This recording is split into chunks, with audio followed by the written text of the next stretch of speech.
So this is just a question the holidays, but there's so many things that we need to question and like keep on repeating. The first question should be to that person that you see in the mirror. Question. Here I am 60 years old, I'm still questioning myself. You know. So those of you who are younger, question yourselves too.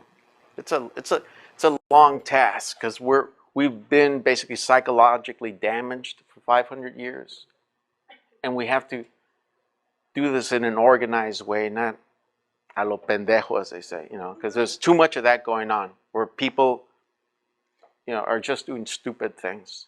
And it's not their fault whether they get into a gang or they become capitalists and they start exploiting their own people or whatever it is that our people do. In the same way, white people have to be educated on all of this because they're not aware. Some of them are aware, but most white people aren't aware of the truth. So this is part of where we start by just challenging the holidays, challenging ourselves, and helping to educate other people. So anybody have any questions? I know I covered a few different areas. I have a couple of European friends, and we talk about the genocide and stuff like that, and they get really agitated and annoyed when they do that. All these beaners, wetbacks, they say stupid stuff like that. Mm. And they say, well, Europeans are superior. What do I say next time they say that? Europeans are superior. Okay, this is the big mistake that we make when we get into discussions with people who already have basically demonstrated their ignorance. They've demonstrated their white supremacy to you. There's no point getting into a discussion with them. Yeah. Sorry, it took me a while to learn that one too. Yeah.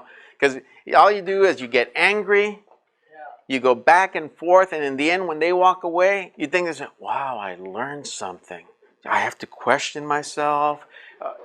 It doesn't happen. Okay, you may feel good by having a good response to that kind of situation. It's a waste of time. Again, take it from me, who's been doing this for a long time. It is a waste of time. You may even feel good. You can show them, okay, you prove to him, blah, blah, blah, blah, and they walk away. You haven't really changed the person.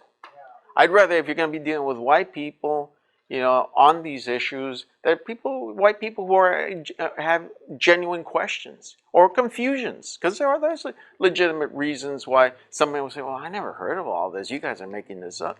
Show them. Yeah, we have a lot of white supporters of the work that we do of Mexica movement.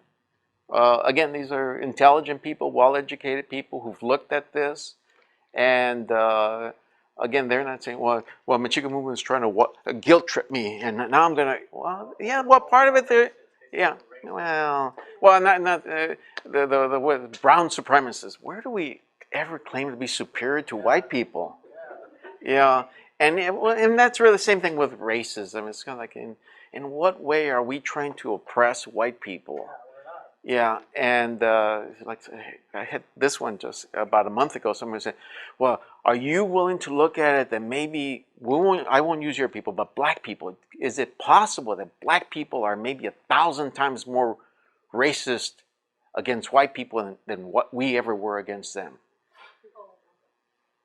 That was my reaction. So, excuse me, I need to walk away from this person.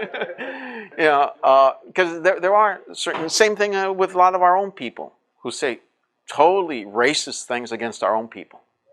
Yeah. So I think we just need to learn to walk away from the idiot.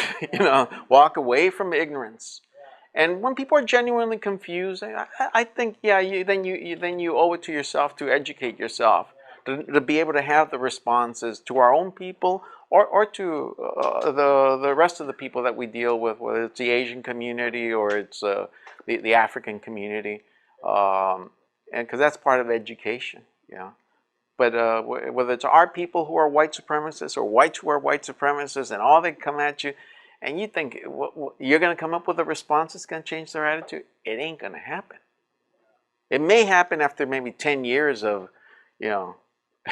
other people telling them or whatever, but they're coming at you from a racist point of view. They're coming at you with an ignorance. They're coming at you with all this. They're not going to listen to you.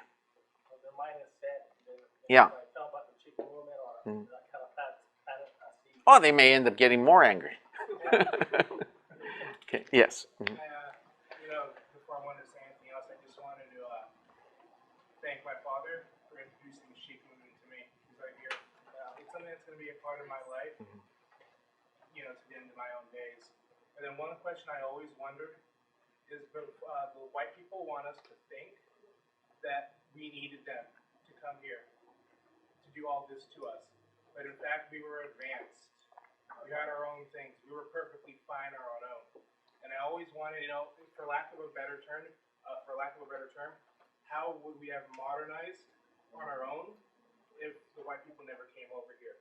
Yeah, well, I think there's a two-part. You need to know who the white people were, who the Europeans were before 1492.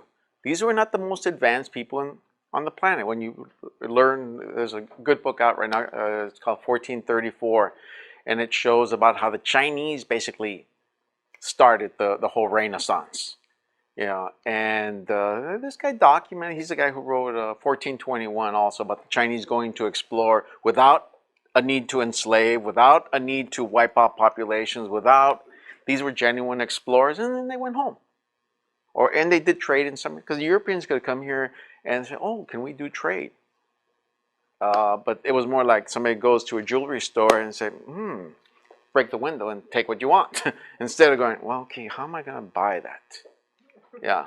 But they didn't do it just to us. They did it to Hawaii. They did it to Australia. They did it to New Zealand. Everywhere basically where smallpox was usable. When they got to India and China, they had some problems because that would have made great land for white people. Lots of good farmland and all that for free. Hey, who can argue with free land, free wealth, free labor? Yeah, but these are supposed to be Christians. Yeah, these are supposed to be civilized people. And see, that's what you have to question. Are these really Christians? Are these really civilized people? But then the other excuse comes, well, that was the morality of the time. Hey, look, killing, stealing, you can go back to Hammurabi. You can go back to, if we had anything surviving with Caral in our continent. There's real simple things of morality and ethics.